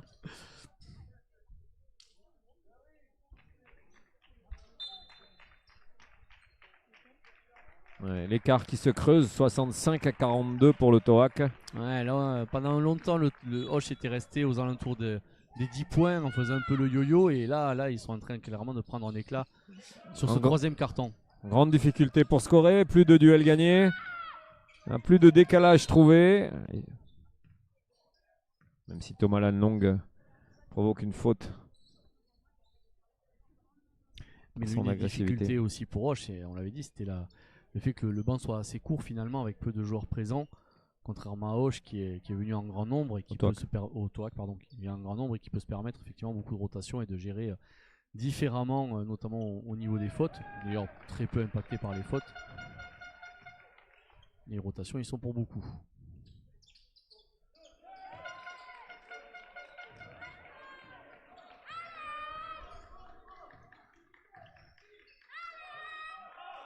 On voit pas la balle.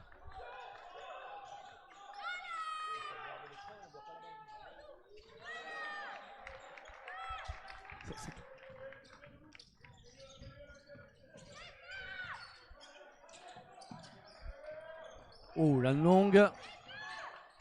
Qui trouve Courtoisie, le ballon voyage Courtoisie vite. qui est plus trop, Non, effectivement. plus trop intéressé par prendre ses tirs extérieurs qui lui ont fait défaut en première période. Et Thomas Lanlong qui met un panier en 2 temps. En descendant carrément. Qui profite de l'extra passe de Courtoisie. Un nouveau passage en zone de Hoche. Le problème de la zone, c'est qu'on gère un espace, on gère pas un joueur. On est en difficulté dans le rebond défensif. Et derrière, Forcada qui sanctionne.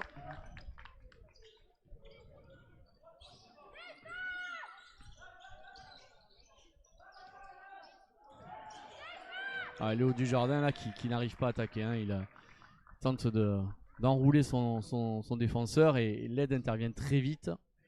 Et là il est sans solution. C'est un peu surprenant que les joueurs soient encore surpris par cette frappe. Par cette frappe qui vient de la ligne de fond. Ouais, tout à fait. C'est une aide bien forcée, c'est bien presque une trappe. Courtoisie vraiment en difficulté dans les choix. Qui ne veut plus prendre de tir extérieur, qui réattaque tout ce qu'il touche ou qui rajoute une passe. Voilà, le décalage était fait par Thomas Lanlong sur ce drive ligne de fond. Et Millet qui fait son retour sur le terrain pour Fauchard. Et Herzog également. Herzig. Pourquoi Herzog? Herzig. Pardon, Théo Herzig.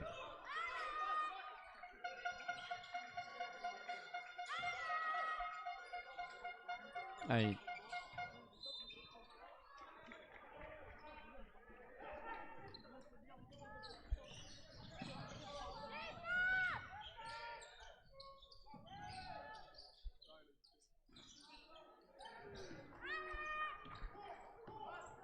Le Toac qui joue en transition. Tout de suite, un renversement. Forcada, extra passe pour Sarès. Toujours ces problématiques de rebond défensif sur la défense de zone. Et puis surtout qu'on a des rebonds longs, puisque ce sont des tirs lointains qui sont pris. Et comme toute la défense est aspirée sur le tir près du cercle, forcément. Et Forcada qui, comme l'action précédente, sanctionne ce rebond offensif par un tir à 3 points dans l'axe.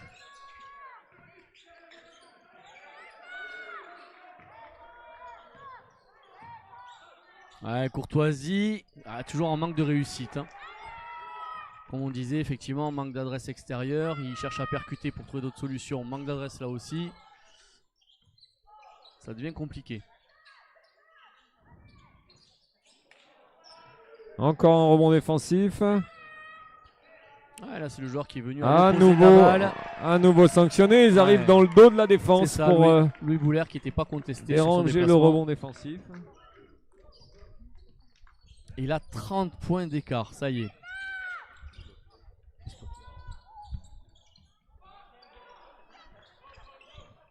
Voilà le jeune Raphaël Millet qui passe du temps sur le terrain. Un sosie non officiel de Grégor Fouchka. L'Italien Grégor Fouchka. Il nous ramène 30 ans en arrière là, au bas mot.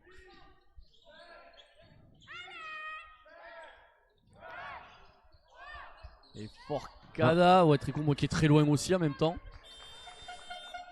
Allez, il reste 1 seconde et 5 dixièmes pour finir ce carton. Carton qui a été dominé clairement par les joueurs du Toac. Hoche sans solution, sans adresse, qui a vu les Toulousains s'échapper.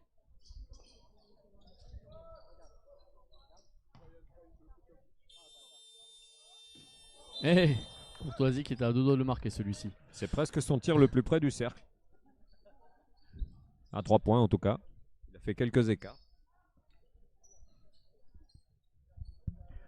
Allez, il nous reste 10 minutes à jouer sur ce match. 30 points d'écart pour Hoche. Enfin, en défaveur de Hoche plutôt. Le Toac qui a bien géré ce troisième carton. Qui n'a pas été du tout mis en difficulté par les adaptations défensives proposées par Hoche. Il déroule tranquillement. Donc effectivement on a senti un petit peu de frustration là du côté des Occitans qui n'arrivaient pas à se trouver collectivement. Manquait de solution. Ouais, leur basket s'est un peu délité. Se passe un petit peu moins la balle. Ils se réfugient beaucoup derrière les actions individuelles de Thomas Lanlong.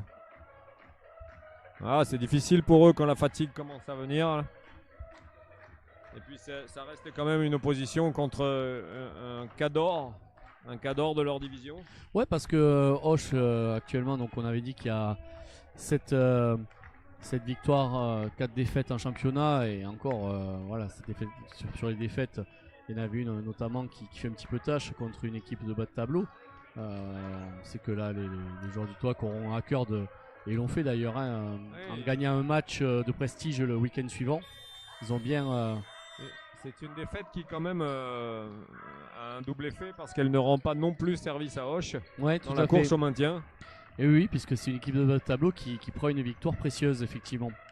Et on souhaite évidemment beaucoup de réussite à Hoche et au TOAC.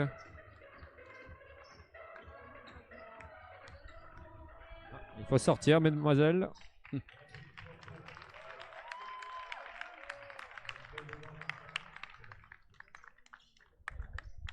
Allez, les 10 dernières minutes de cette dernière finale de la Coupe Occitanie édition 2024-2025 avec le ballon pour Jordan Debris.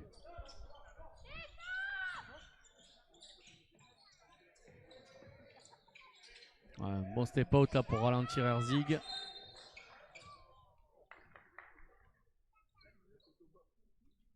Beaucoup de mobilité là des joueurs intérieurs du TOAC sur les step out. Théo Herzig qu'on a peu vu dans cette rencontre mais qui pourrait qui était débloquer quelques situations. Ouais, en première mi-temps il avait beaucoup plus joué. Complètement. Ouais. Effectivement beaucoup moins sur le troisième quart-temps. Herzig et De Prada qui ont deux profils un peu similaires d'ailleurs dans cette équipe de Hoche.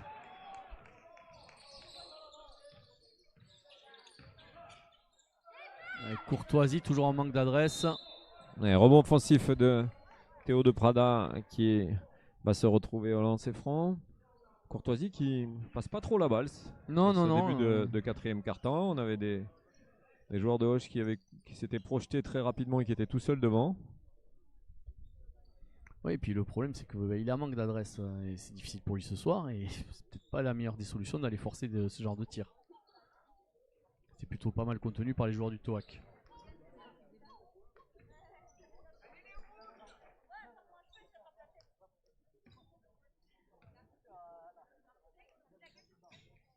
Et 1 sur 2 pour Théo De Prada. Et Axel Courtial.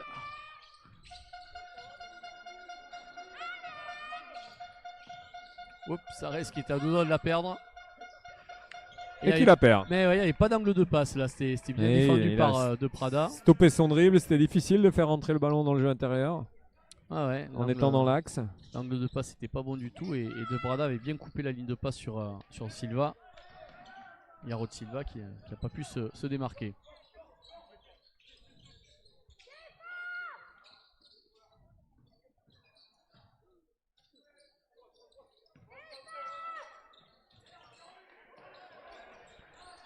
Ah, sa bataille dessous. Hein.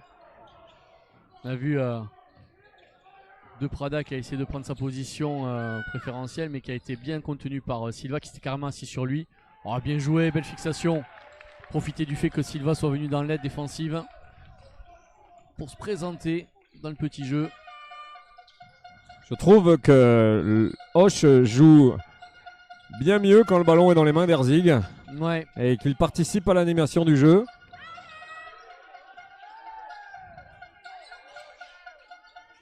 Avec Bouler en tête de raquette. Un peu gourmand, Bouler qui aurait pu rajouter une extra passe dans le coin à l'opposé. Top beaucoup la balle. Courtoisie. Ah, faute sifflée contre Yarod Silva.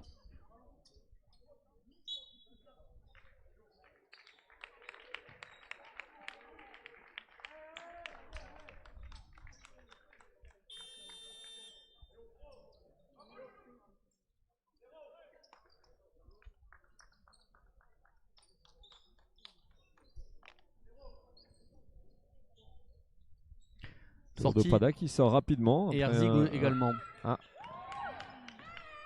Ouais, bien coupé là par Axel Courtial. Cette remise en jeu. s'est vite projeté.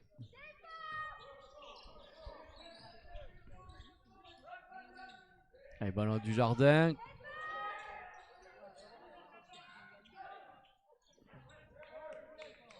Ah, une bonne activité du Jardin là, hein, entre les rebonds. Voilà, 2 rebonds offensifs captés, qui avaient bien fixé dans les post-up, qui avaient bien transféré la Il balle. aurait peut-être mérité que Courtoisie renverse ce ballon. Ça aurait pu pour voir s'il pouvait être Ouais, également à la conclusion. Oui, parce que il s'emploie beaucoup à récupérer des deuxièmes chances, des troisièmes chances. Peut-être que de temps en temps, il mériterait d'avoir un peu la balle. Allez, Millet. Look main gauche. Qui n'est pas conclu.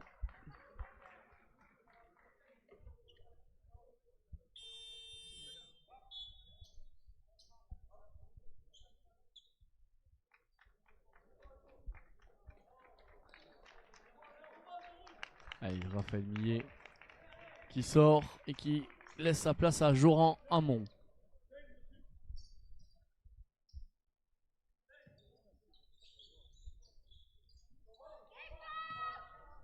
Il me semble important de faire une petite dédicace pendant ce temps faible du match à Elie Fédancieux,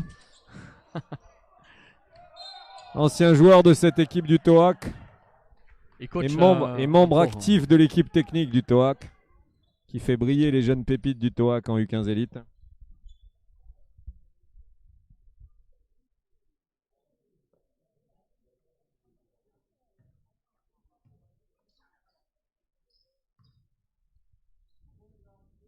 Allez, 2 lancers francs pour Enjosa.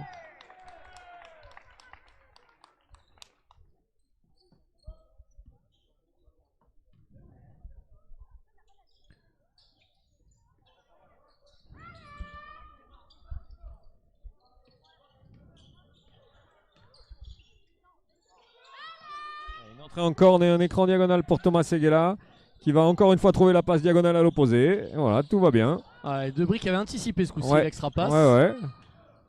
Oh, il y a Oh là! Il nous réveille la salle. Un dunk autoritaire dans la raquette. Un dunk, quoi. Le premier du match. Hein. Le premier du match. Ouais. Mais autoritaire.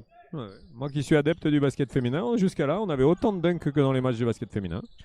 Oh, si tu regardes un peu l'Asvel maintenant, on peut en avoir. Ah, oui. Avec l'avenir du basket français qui est Dominique Malonga. Allez, Florence Arès qui tire à 3 points en contre-attaque. Une équipe pleine de confiance. Ah là, il n'y a plus rien qui les arrête, effectivement. 31 points d'avance pour le TOAC. Allez, Lanlong là, 1 contre 3 qui va chercher à attaquer. Et qui conserve ce ballon. Malgré tout. Ballon qui a touché le dos de Thomas Seguela. Je trouve remarquable l'état d'esprit du petit Thomas Lanlong qui n'abdique pas, qui cherche à embarquer son équipe jusqu'au bout. Et retour de Léo Lataste pour Léo Dujardin. Cette Coupe d'Occitanie, c'est aussi l'opportunité pour ces jeunes joueurs comme Léo Lataste d'engranger des minutes, de se frotter. Seguela ou Silva? C'est Seguela qui est sanctionné. Et vous voyez, il y a Rod Silva qui va dire ouais bon, je me fais pas enfoncer quand même.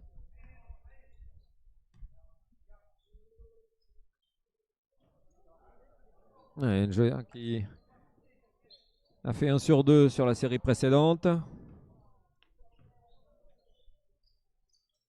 Et bien 1 sur 2 à nouveau. C'est régulier. Et toujours un écart à 31 points.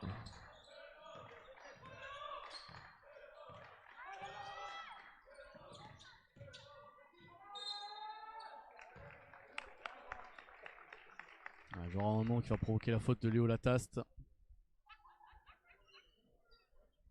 Qui aura de lancer franc à suivre. Le toit qui est déjà dans la pénalité au niveau des fautes d'ailleurs.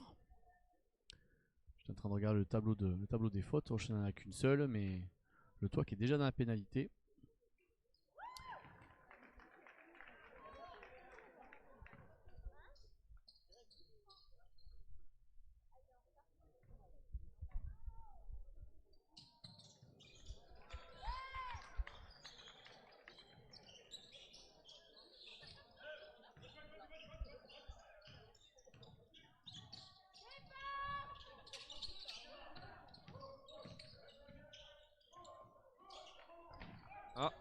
Ouais, bon rebond de Njoya qui s'est bien battu.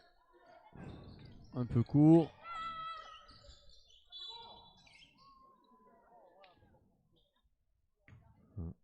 Monsieur Soyer qui arrête le jeu pour ça. Oui, madame, il arrête le jeu pour ça, pour protéger les joueurs de votre équipe, madame. Voilà, parce que personne ne glissera sur cette... Ça évitera qu'il y ait des chevilles qui partent en vrille. Au mieux. Parce qu'au pire, ça pourrait être bien plus grave. Merci, monsieur Soyer, de faire attention à l'intégrité des joueurs.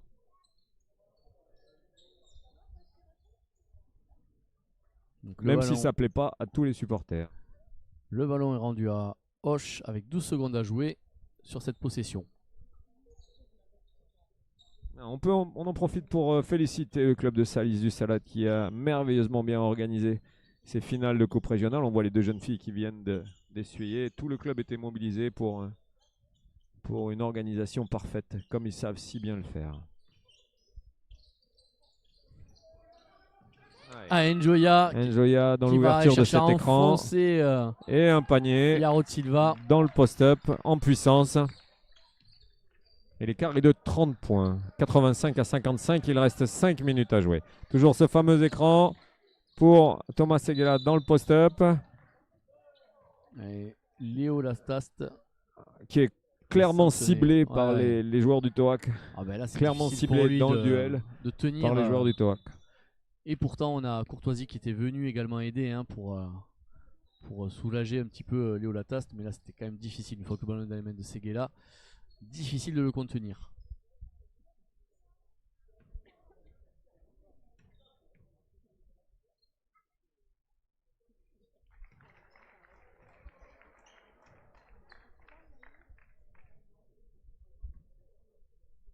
Thomas Seguela en métronome, 2 sur 2 sur la ligne certainement. Exactement. Eh ben oui. Et il va sortir, je suis pas sûr qu'on le reverra. Non, effectivement, sur cette dernière minute, c'est l'occasion de faire jouer les plus jeunes de cette équipe ou ceux qui habituellement ont un temps de jeu un peu plus réduit en championnat, pour justement leur permettre de prendre de l'expérience.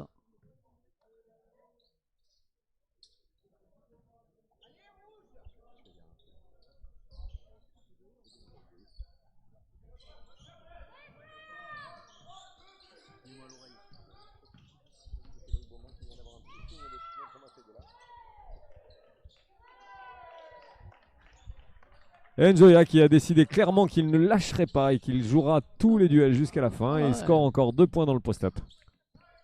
Oh mais clairement, c'est tous les joueurs de Hoche qui, depuis tout à l'heure, continuent de jouer jusqu'au bout, n'ont pas baissé les bras, pas abdiqué, malgré l'écart. Thomas Lalonde qui nous fait une... Au milieu de la défense. Qui nous fait une démonstration de dextérité. Le Bob Cousy du Gers. Un véritable slalom.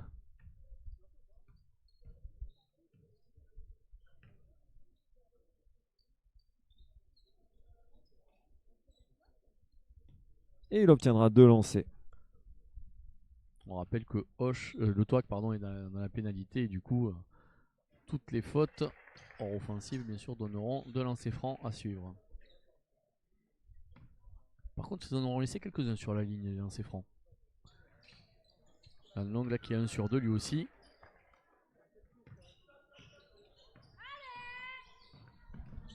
Allez, Courtial.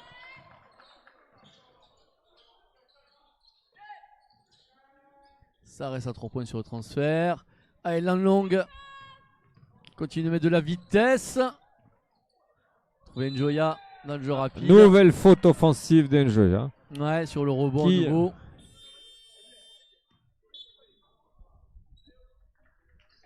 Qui participe pleinement aux situations de jeu rapide. Ah ouais, totalement. Il se projette très vite. Pour son gabarit, c'est un garçon qui sprint, qui participe au jeu rapide et qui met de l'activité dans les rebonds off. Par contre, c'est sa 4e faute. Ouais, belle passe. Et le dunk de Hamon. Jolie passe de Koulibaly sur la ligne de fond. Hamon qui s'est bien présenté pour venir le claquer à 2 mains celui-ci. C'est pas Benoît.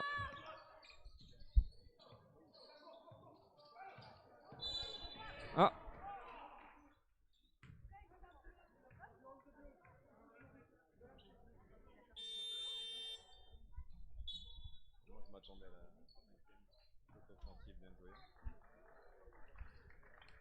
Allez, Debris qui cède sa place à De Prada. Ah, Herzog, pardon. Herzig, il est arrivé. Et justement, De Prada lui aussi. Changement de shooter. Donc, se prépare à rentrer si Njoya marque son second lancer franc.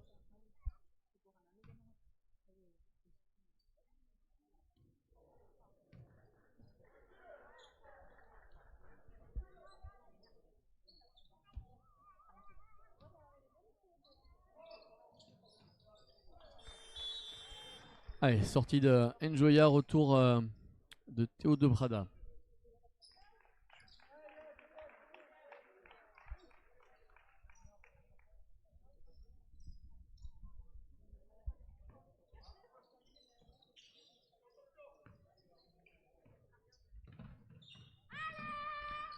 Oh là, Lanlong qui a glissé, mais il y a une grosse activité sur la balle, sur la défense sur le porteur de balle là. Et puis comme il est pas très grand, il est petit et c'est pas facile de dribbler face à lui. Donc ça met beaucoup de pression sur Courtial. Oh là, et incompréhension là entre Lanlong et Herzig.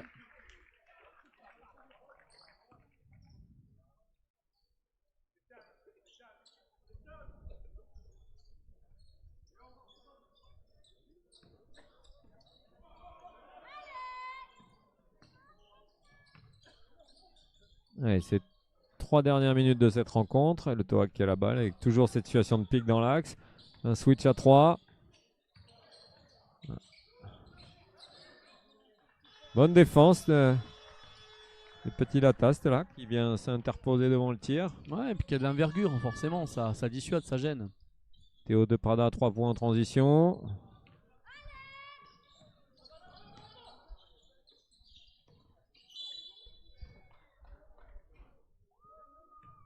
Le toit qui déroule, hein, toujours 30 points d'avance. Ils sont bien partis pour continuer l'aventure en Coupe de France. Coupe de France qui leur a réussi il y a peu de temps, hein, puisqu'on les avait eus en finale. C'était quand, en 2022, c'est ça? Certainement.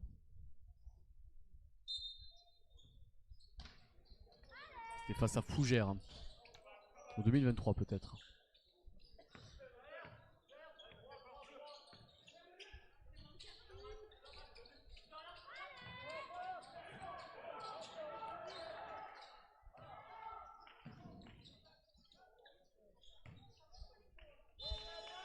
Ouais, c'était un tir compliqué au buzzer des 24 secondes. Toujours ces situations de renversement.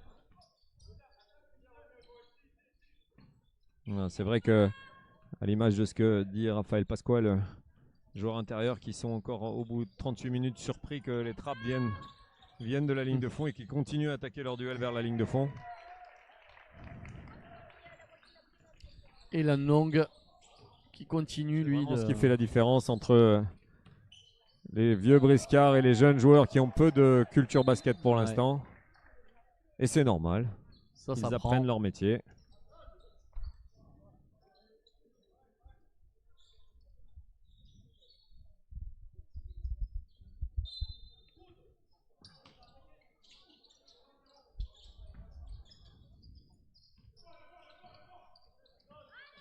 Ça switch sur le pic. Une situation de Spanish pick and roll sur cette situation. Un écran pour le poseur d'écran.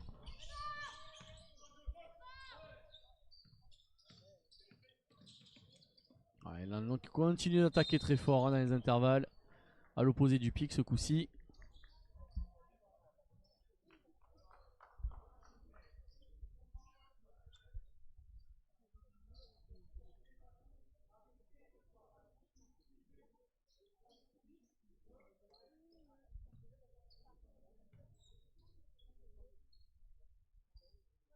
Allez, premier lancer franc réussi par Thomas Lanlong.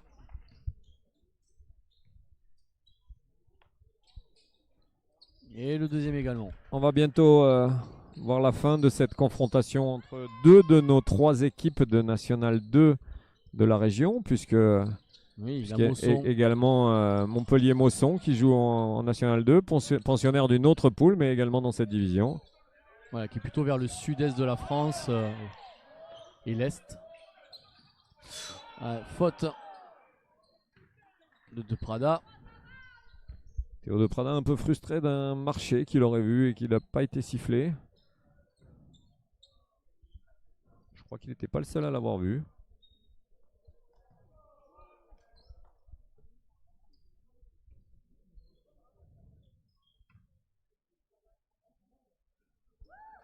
Allez, premier lancement réussi par Axel Courtial.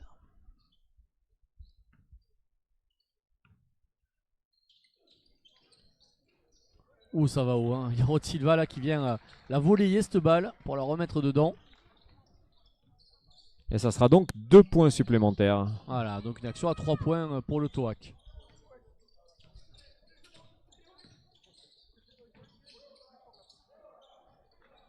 Une situation de pique isolé qui finit par un... Ouh, ça va très vite. Oh là là. Et dans la transition, c'est Léo Koulibaly. Montée sur ressort Koulibaly. Ça monte vite, ça monte haut. Ah ouais, là, il n'a pas hésité, hein. Ça a été très rapide. Allez, de Prada, qui était bien servi par Lanlong dans la fixation. Allez, 40 dernières secondes de cette rencontre.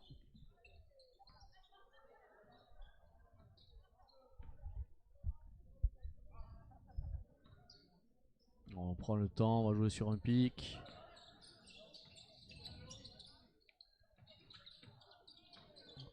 Et Koulibaly qui continue, un rebond offensif et qui remet derrière. On aura vu toute la soirée le TOAC capable de trouver systématiquement les conséquences des switches défensifs. Ouais, et que puis ce surtout soit au niveau du rebond. dans le drive, Ouais. dans le post-up et surtout, comme on vient de le voir là, dans le rebond offensif. Allez, cette rencontre va se terminer sur ce score de 96 à 63. Thomas Lanlong qui ne va pas jouer ce dernier ballon. Et belle victoire du TOAC, 96 à 63, avec une deuxième mi-temps très très bien maîtrisée. On a eu une première mi-temps où les deux équipes se sont jouées quand même les yeux dans les yeux, même si le TOAC avait pris un léger avantage à l'entame du second quart-temps. Et finalement sur la deuxième mi-temps, ça a été totalement maîtrisé, avec effectivement, on l'a dit, une des clés de la rencontre pour le TOAC, au-delà de la qualité des joueurs et surtout de l'homogénéité du groupe, c'est qu'il y a du monde. Donc plus de rotation et forcément au bout d'un moment ça pèse, hein. C'était quelque chose que tu avais souligné dès le début du match.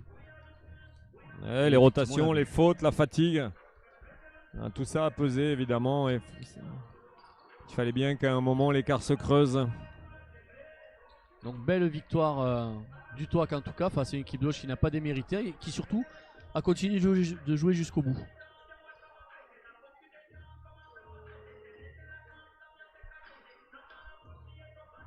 Ah voilà, on va voir la remise des... Il nous reste qu'à vous souhaiter une excellente soirée. Vous assisterez à la remise des récompenses en live sans commentaire. Bravo à ces deux équipes. Une bonne trêve des confiseurs à tous. De très bonnes fêtes à vous. Et à bientôt pour de nouvelles aventures. Bonne fête à tous. On vous souhaite une bonne trêve bien méritée. Et on se retrouve autour des terrains dès le mois de janvier. Bonne soirée.